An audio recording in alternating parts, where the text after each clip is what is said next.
এগুলো তোমার মূল আকর্ষণ। এটা আবারও ফিল্টারিং করতে হবে।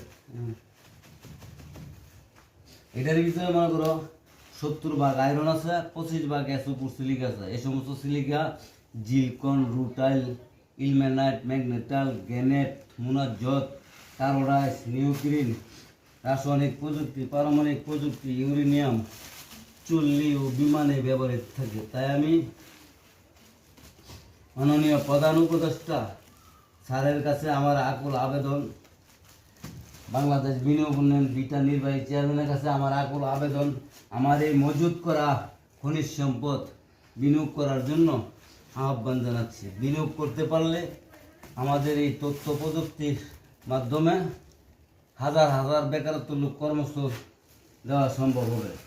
তাই আমি মাননীয় প্রধান উপদেষ্টার কাছে আবারও বিনোদ জানাচ্ছি যে আমাদের এই মজুত করা খনিজ সম্পদ বিনিয়োগ করার জন্য আহ্বান জানাচ্ছি। আসসালামু আলাইকুম।